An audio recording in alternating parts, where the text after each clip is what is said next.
Hi, in this video I will talk about the uh, surah, verse 184, and I will speculate why fasting are designated for specific days. So let's read the verse first and then analyze it further.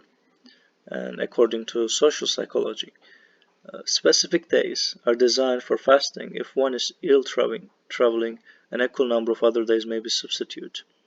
Those who can fast but with great difficulty may substitute feeding one poor person for each day of breaking the fast.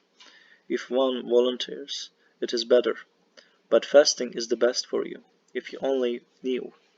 So it is fasting is widely recommended as a intermittent fasting, but I feel in Muslim communities. So first of all, I should focus on why according and analyze it according to social psychology, because if there are no specific days, people cannot do it easily.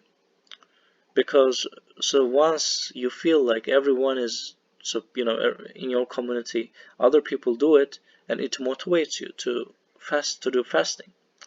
I rarely see someone is really fasting. Actually, in the Quran, fasting was mentioned, but people generally do fasting together, and so it is easier. Because if you see other people are eating, and it is hard to focus on. So that's why it makes it easier. Specific days designed for fasting makes it easier to focus on it and to accomplish it. So another thing I want to mention is, so in the literature we see that a lot of articles about intermittent fasting. So the fasting like we do according to the Quran is similar, not exactly the same. So but we see that nowadays people actually do not fast very good. People actually try to manipulate it. Like, so there might be some problems. So this is my interpretation. For example, waking up at night. So Quran doesn't say that wake up at night before the sun rise.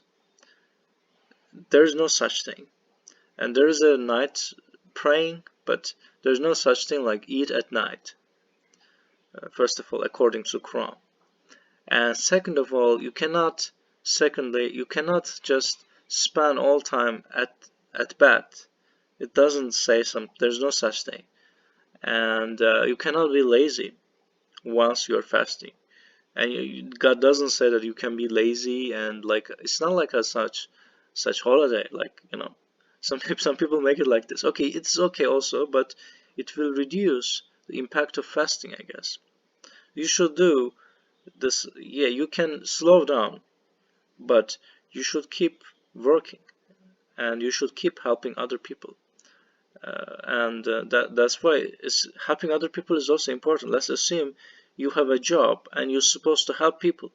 You cannot just say that, oh, I'm fasting now, I cannot help you.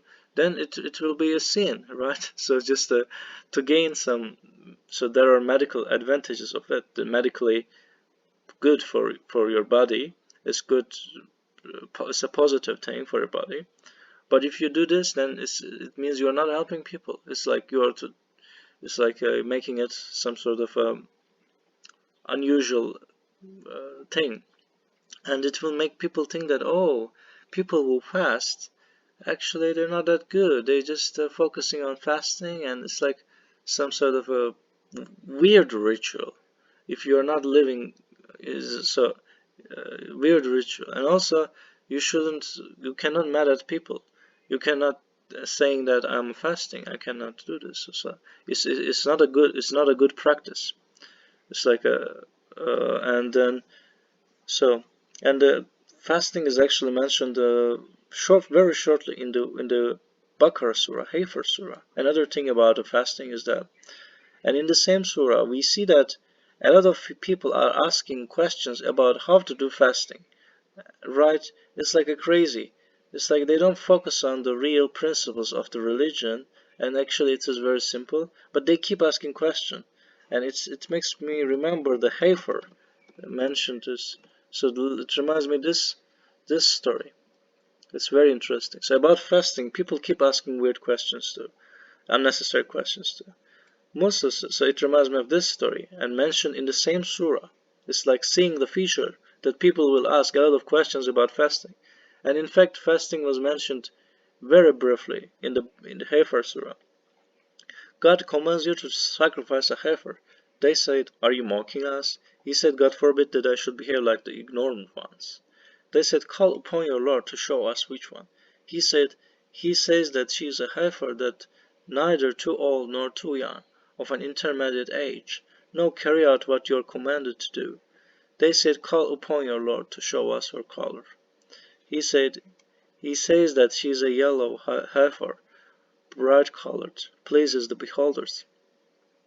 They said, "Call upon your Lord to show us which one." The heifers look alike to us, and God willing we will be guided.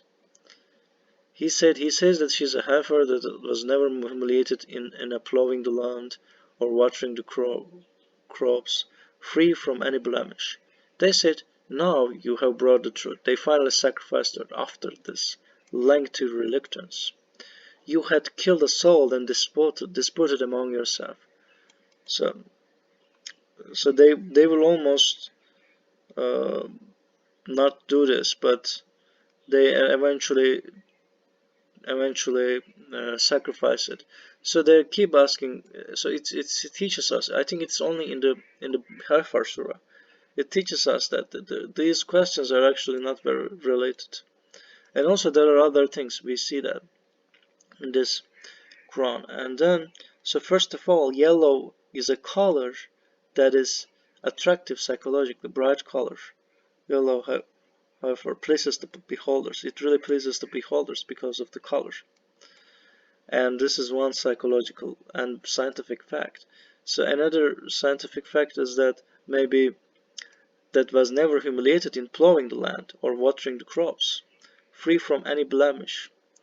So it's like if the animal wasn't stressed a lot, like in plowing, and it probably tastes better. So that's why maybe that's the reason that God described it that way. So God knows it, and God knows the psychological fact, and God knows the uh, animal sciences related fact, food sciences, and so it shows that. And so one person cannot be expert about all of it. And also this example itself explaining actually why nowadays some people stop believing. They believe in religion and they find a lot of details and they're like, what about this, what about this? But it's a limited book. God cannot just express everything. And God says that I can answer your questions but not in the form of book. So that's all I want to say in this video, and thanks for watching this video and hope to see you in the next video.